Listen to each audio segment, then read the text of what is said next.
दोस्तों, आपने कई तरह के हथियारों के बारे में सुना होगा जो पल भर में किसी भी राष्ट्र को तबाह कर सकते हैं। लेकिन महाभारत में इससे भी खतरनाक हथियार प्रयोग किए गए थे जिन्हें हम आज तक नहीं बना पाए हैं, और हो सकता है कि उन्हें बनाने में हम कामयाब भी ना हो पाए।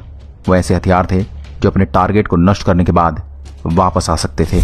महाभारत को कई लोग सच नहीं मानते, लेकिन अभी तक ऐसे कई सबूत हाथ लगे हैं जो बताते हैं कि महाभारत सच में हुआ था। तो आइए जानते हैं महाभारत में इस्तेमाल किए गए खतरनाक हथियारों के बारे में। सुदर्शन चक्र। कहते हैं कि सुदर्शन चक्र एक ऐसा अस्त्र था जिसे छोड़ने के बाद यह लक्ष्य का पीछा करता और उसका काम तमाम करके वापस छोड़े गए स्थान पर वापस आ जाता। इस हथियार को ब्रह्मांड का सबसे खतरनाक हथियार माना जाता है, जो भगवान विष्णु के तर्जनी उंगली यानी इंडेक्स फिंगर में रहता है। शास्त्रों के मुताबिक इसका निर्माण भगवान शिव ने किया था।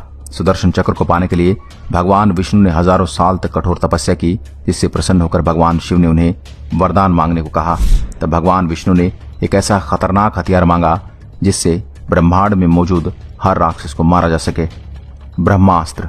पुराणों में इसे बहुत ही खतरनाक हथियार माना गया है जिसे भगवान ब्रह्म ने बनवाया है। ब्रह्मास्त्र का परमाणु हथियार है जिसे दैवीय हथियार भी कहा जाता है। ऐसा माना जाता है कि अचूक और सबसे भयंकर अस्त्र है। जो व्यक्ति इस हथियार को छोड़ता था वो इसे वापस लेने की क्षमता भी रखता था, लेकिन अश्वत्थामा को वापस लेने का तरीका याद नहीं था, जिसके कारण लाखों लोग मारे गए। महाभारत और रामायण में यह अस्त्र गिने चुने योद्धाओं के पास ही थे। इसकी खास विशेषता यह है कि दुश्मन का नाश करके ही छोड़ता है। महर्षि वेदव्यास ने लिखा है कि जहां ब्रह्मास्त्र छोड़ा जाता है वहां 12 साल तक जीव जंतु और पेड़ पौधों की उत्पत्ति नहीं हो सकती। त्रिशूल। त्रिशूल को हिंदू धर्म में एक आस्था का प्रतीक माना गया है। ये भगवान शिव का हथियार है। जब भी कहीं भी जाते हैं तो त्रिशूल को हमेशा अपने पास रखते हैं। इस हथियार का इस्तेमाल महाभारत और रामायण दोनों काल में किया गया। इस हथियार से भगवान शिव ने अपने पुत्र गणेश का भी सिर धड़ से अलग कर दिया था।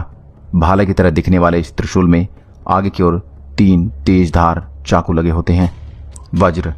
हम सभी जानते कि महाभारत के युद्ध में पांडव और कौरवों में दोनों ही बहुत शक्तिशाली योद्धा थे। इसी कारण अर्जुन को मारने के लिए वज्र का प्रयोग करना चाहता था। इसके लिए कर्ण एक चक्रव्यूह की रचना करता है जिससे वह अर्जुन को मार सके, लेकिन इस व्यूह रचना में अर्जुन का पुत्र अभिमन्यु फंस जाता है और वीर गति को प्राप्त होता है।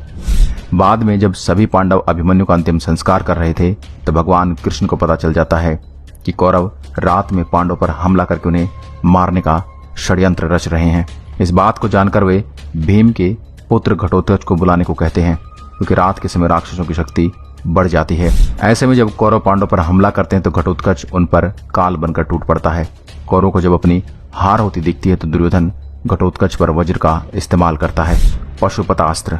त्रिशूल की तरह ही पशुपतास्त्र भी भगवान शिव का ही अस्त्र है।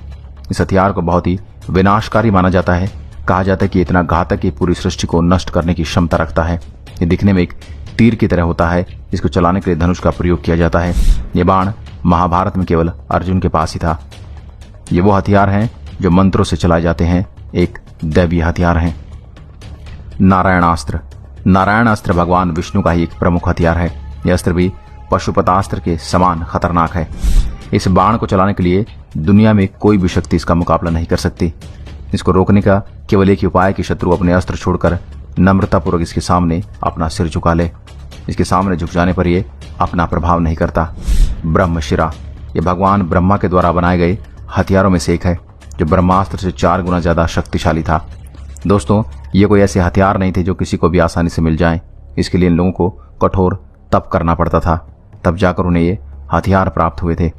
आज के लिए बस इतना ही। अगर वीडियो पसंद आए तो लाइक करिएगा और ऐसे वीडियो देखने के लिए हमारे पेज को फॉलो जरूर करें। धन्यवाद।